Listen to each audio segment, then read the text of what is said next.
Welcome to Idaho Today. Now, if you've ever driven up to Bogus Basin, you may have heard this legend. Okay, so there's this long-time local legend that dates back to 1960s. This is where skiers would actually open or crack open their car doors. In my case, we would just fling it wide open on the way up to the mountain to let a few trolls hop in for good luck. Now, this happens at a very specific cattle grade. Now, that luck, though, would be for hope of better snow, maybe a smoother run, and just a perfect day on the slopes, right? So you always do this to make sure you have the best day possible on the slopes. But now that quirky Idaho tradition is getting a whole new life as a children's book. So we have local authors Jordan Jacobs and illustrator Mia Matthews. They're bringing the story of the Bogus Basin Troll to a whole new generation. And I know I told you ladies before we even started the show, I grew up doing this. I did, and it's so much fun. And I'm so glad that you decided to kind of capture this in a book, because as we know, sometimes stories, when they're passed down, you know, through oral conversation or whatever, it sometimes fades away. But now we have it solidified in print and there's no forgetting. So tell us about the Bogus Basin Troll story. Why did you decide to make it into a children's book in particular? Sure. So one thing that my family does whenever we travel is we look for a regional folktale or a children's book that tells a story about the place we're visiting. And so whenever we would drive up the mountain to Bogus, my kids are like, "Why are you opening the door?" Yes. And so I looked and couldn't find anything written about the story. And so I thought, why not? Let's tell this story and preserve a tradition in the form of a children's book that's accessible to all. I love it. I'm so glad that you did that. And what a wonderful tradition that you have inside your family home, you know, to go do that wherever you visit somewhere. It's a great glimpse at the culture in that area, right? And now we have a way to kind of solidify a part of our culture. Okay, so how did you collaborate, though, together with the story and then the illustration? Tell us about that.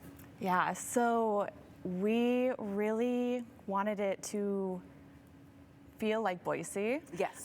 You know, this is kind of a troll design that we pulled from our collaborative imaginations. You know, he went through a lot of iterations until we felt like, no, this is him. You know, you see the picture of him and you're like, yes. No, that's exactly who he's always meant to be. Yes, so that's kind of probably what you imagined then when you were growing up and opening the door, right? This little dude is the one that makes sure that your snow day goes perfect with no issues. And I mean, so we call him Bogus Basin Troll. Did you guys name him at all yourself? We don't have a particular name for him, just the troll. Yeah, just the troll, like Madonna, right? Like first name basis only. Just troll. All right. So, and what kind of impact do you hope that this book has on our Boise community? What do you hope this brings to individuals like ourselves that grew up with this, and maybe the future generations? Sure. So, for one, it's a sense of nostalgia for folks who grew up doing this and participating in this legend of opening the door on their way up to the mountain. And so, just preserving the oral history in a tangible, accessible form that inspires children as an introduction to winter sports and getting out and moving and just a little bit of good luck. And you know what I love too, growing up obviously with this tradition and doing this, is that for those who may be new to Bogus Basin or new to skiing, I found that doing that on the way up helped kind of ease and calm some nerves, right? Because you don't know what to expect up on the mountain. You know, here we got a young snowboarder here just having a good time, and maybe that's their first time hitting the slopes, and they're like, oh, what if I fall? What if? And it's like, no, you know what?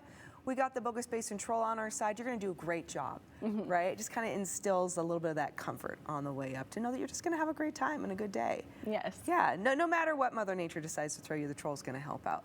All right. So what I want to know though, what was the most fun part for you guys when it came to collaborating and creating this? Especially, you know, because like you said, there never really was an image associated with the Bogus Basin Troll. So kind of creating that and bringing it to life must have been a really fun journey. Yeah. It was so rewarding to, you know, if we imagine back at the very beginning, we had printer paper with sketches with just words, and to then be holding a physical book in your hand to think about that transformation has hands down is the best part. Yes. Yes, love. And then are you guys, is this available in local bookstores or like rediscovered books, I imagine. I know Yes. they support a lot of local authors. One of my favorite places to go. Where Yep, else? soon to be at Rediscovered and Barnes & Noble Meridian in Boise. We're working on getting those in the store and then online on Amazon as well. Okay, awesome. All right, so online too. Oh, I'm seeing many, many gifts, right? A lot of people purchasing this because this is great. And even for those who don't even have kids, I mean, this is just a fun thing to have if you're just an avid skier or someone who just really loves local Boise culture. Where do people go to learn more, though, and see more about the book? Do you guys have a website as well? Instagram's great because Okay. we're always posting things. So I'm on at Everybody Loves Learning. Okay, And great. I'm also on Instagram. I have a personal website as well, just my first name, last name, Mia Matthews Illustration. Wonderful. Thank you so much. Greatly appreciate it. And love the troll. Yes, perfect Super perfect cute. illustration, yes, of what I always imagined.